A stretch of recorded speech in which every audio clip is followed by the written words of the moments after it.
Ladies and gentlemen, my name is Renegades and welcome back to Video Game Reviews.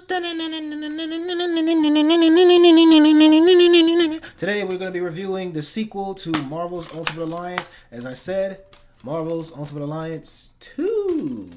Look at that. Look at that. Now, I'm not going to do Ultimate Alliance 3 because I don't have a Nintendo Switch and I do not have Ultimate Alliance 3. So, if I were to ever get that game, you can expect a review. Let me turn off this TV real quick with my phone. And now, you're off. Alright, so yeah, Ultimate Alliance 2 is a video game. Is an RPG video game that was released in 2009 by Vicarious Visions, not Raven Software, Vicarious Visions and Activision. It is the sequel to the 2006 game, as the title would imply, because it is Ultimate Alliance 2.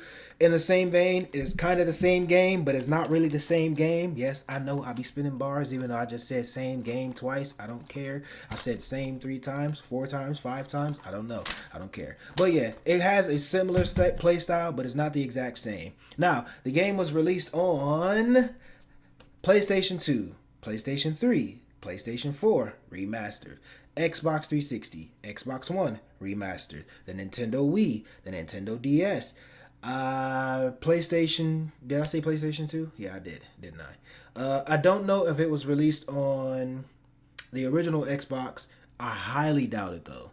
I highly doubt it because original Xbox games stopped pretty much getting made in like 2006, I think. Like 2006, 2007, I think. And PlayStation 2 games, for some reason, were still getting made up until like 2013.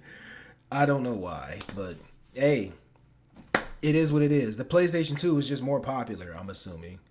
Well, actually, it was. Yeah, it definitely was. Because I think it was like PlayStation's highest selling. But this ain't about PlayStation. But as per usual, like the first game, there's multiple versions to the game.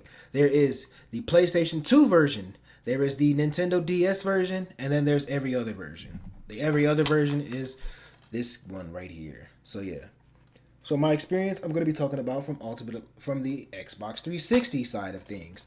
I also have to mention, because I forgot to mention it in last video, but this game on both games on the Xbox One and PS4 are not available anymore. Them things were around for a blink of an eye. They were around for like 3 years. Dude, I think they were around like right before I got my Xbox One. And it's a shame too, because they came with the DLC. It's unfortunate, but somebody follow me on Instagram. I'm not about to worry about that. So yeah, I'm already wasting 3 minutes talking about this random stuff. So, how does this game hold up as a sequel? Well, as a sequel, it sucks because it has nothing to do with the first game. In fact, it barely references the first game. Aside from the very beginning of the game, which, well, I guess, okay, fine. All of Act 1 is a result of the first game. Okay, but everything else, yeah, like it's a result of the ending of the first game.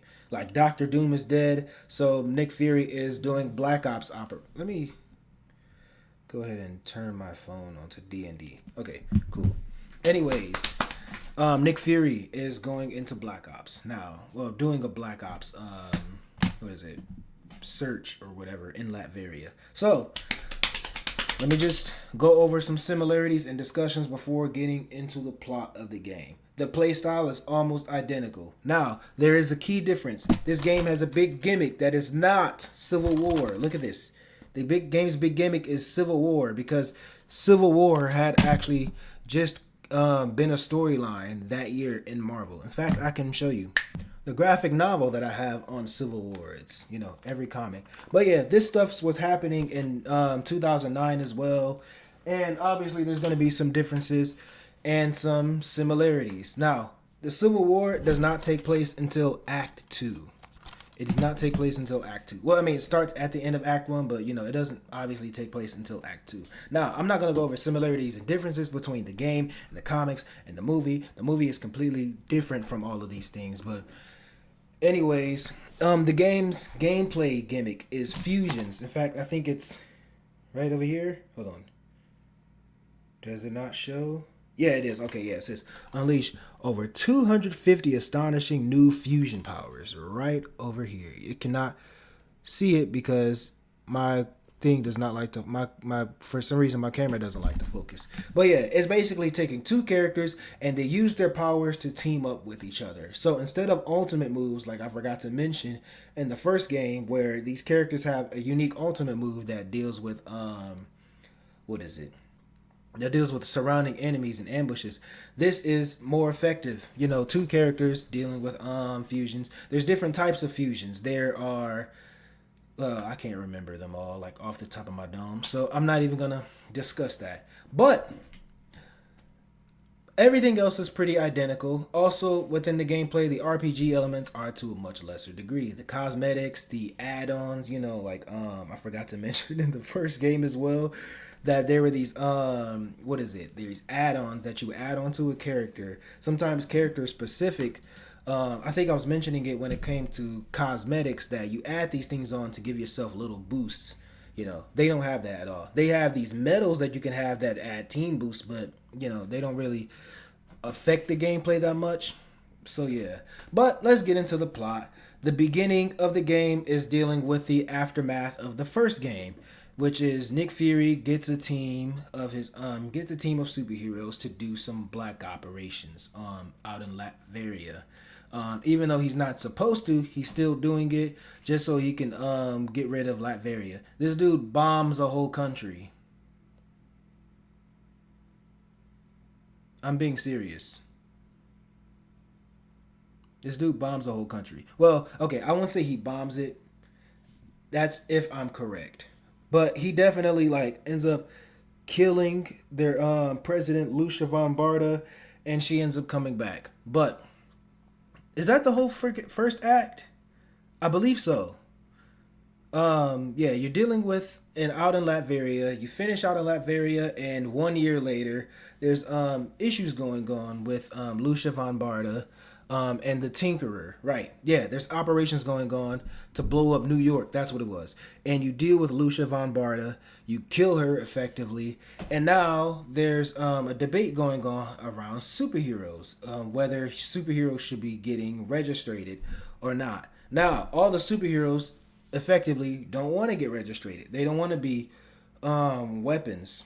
But after an incident that happens on the Thunderbolt show, I think it was, which was a reality TV show for superheroes, for some reason, a character named Nitro ends up blowing up like a great chunk of New Jersey. This is when Iron Man turns aside and is like, okay, maybe we should register. And Captain America is like, no. So all the heroes that agree with Iron Man, they side with him, they registrate, and they're fighting they're fighting as government heroes. While Captain America is more so on the freedom of heroes.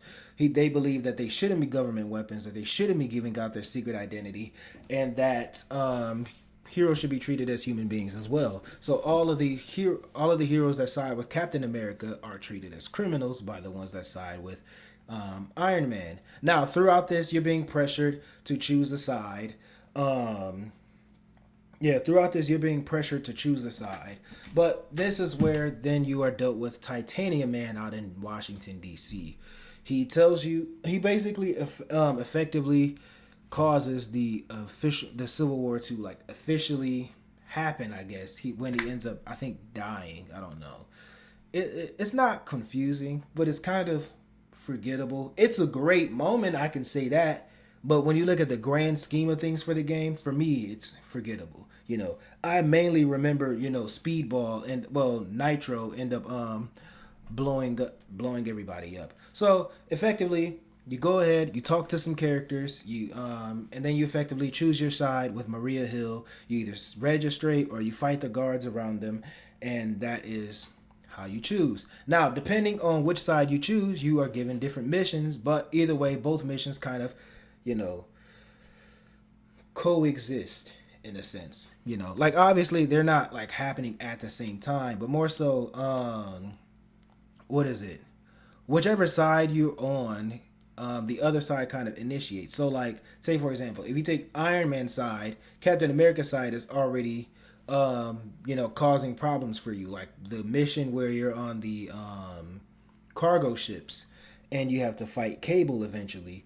Yeah, if you choose Captain America side, you're there, but the Iron Man side is already there, and you end up having to fight Bishop. So you end up spending all of Act Two fighting different heroes, dealing with the politics of Civil War, and then eventually Iron Man side starts bringing out villains, mind control villains, with this thing called nanites, and this is where we kind of lead into Act Three because predictably the nanites go out of control and they all become a hive mind, which leads into the main conflict of Act Three, which is the hive mind taking over the entire world.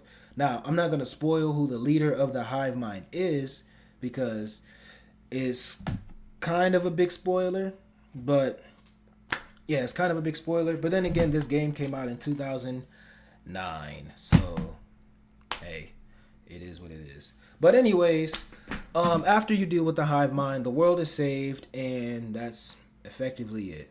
So the gameplay isn't bad. In fact, I think it's improved, but also in some senses is unimproved. There's definitely some unique boss fights and stuff like that, like Goliath and Yellow Jacket. You also have like Songbird. Like I think my favorite part of the game is fighting the other heroes, mainly because it's the most memorable part. Like I can't really name that many villains that you fight in the game aside from maybe like the Tinkerer, Lucia von Barda, Deathstrike, Venom, and Green Goblin. But that's kind of it at that point, you know. The, so yeah, the graphics definitely hold up, but I will not lie about you. I won't lie to you. The graphics, or at least maybe the camera angle or something like that, they make some characters. Well, they make our two huge, actually our three big characters, like our really huge characters, Venom, Hulk, and the Thing.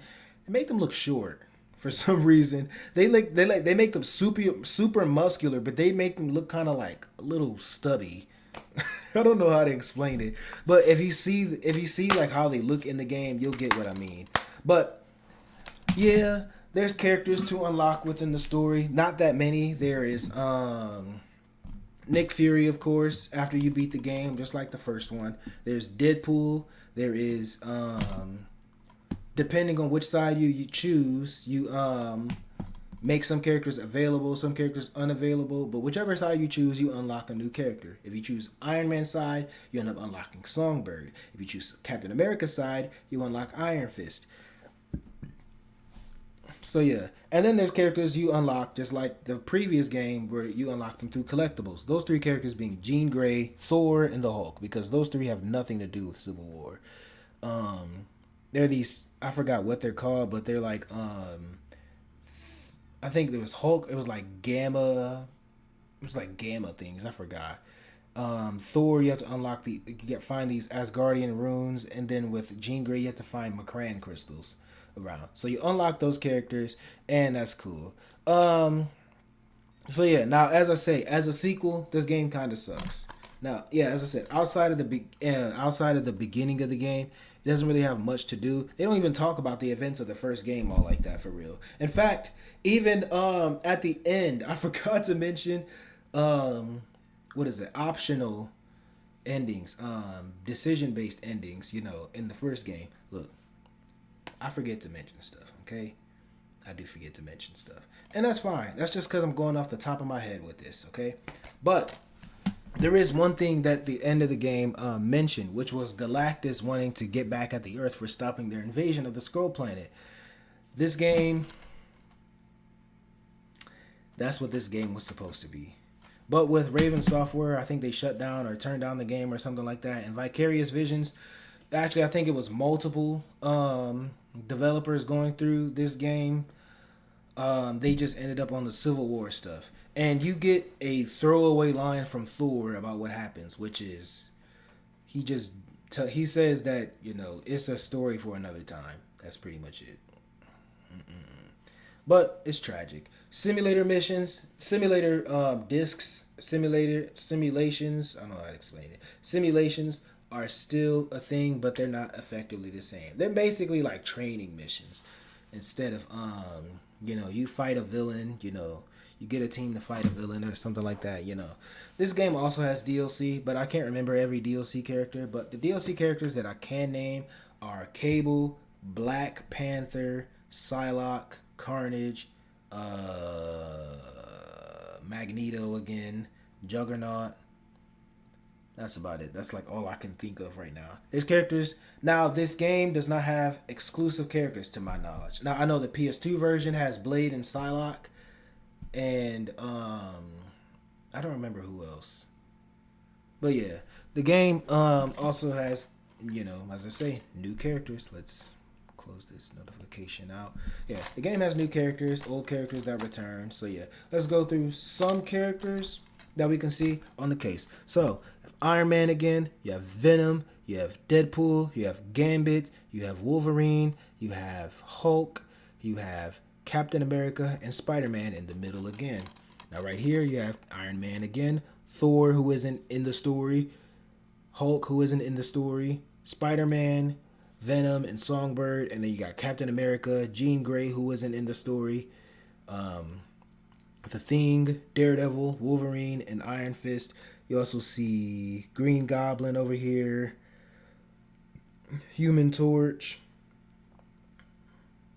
I can't see who this is over here, but yeah, this is a pretty good roster. You also get teams that are, official teams like Avengers, New Avengers, Secret Avengers, Defenders, bunch of other teams, characters that have something in common, pro registration heroes, anti-registration heroes. You also have like Agile Warriors once again. I don't know about Scorchers, Natural Elements. Oh yeah, there's one called Shut Up Already with characters that are just loudmouth. I think that team was with Human Torch, Iceman, Spider-Man, and Deadpool, if I'm correct. So yeah, this game is pretty good though. Has a lot of good elements to it. Gameplay is pretty nice. Graphics are pretty nice, but it does not really compare to the first game, I don't think. In some elements it does, some elements it doesn't. But overall, I think the first game is better. Ultimate Alliance 2, I shall give it a 7.5 out of 10. Here's a fun fact about me in this game. This is one of the first games I've ever played on the PlayStation 2 as a little kid. I'm sorry about that. But yeah. Ultimate Alliance 2, good game. Would I recommend it? Yes. In fact, I would recommend it more than the first game because, all of the, things. Now, next week, I shall do another review. Hope you have a blessed day. I'm out. Goodbye.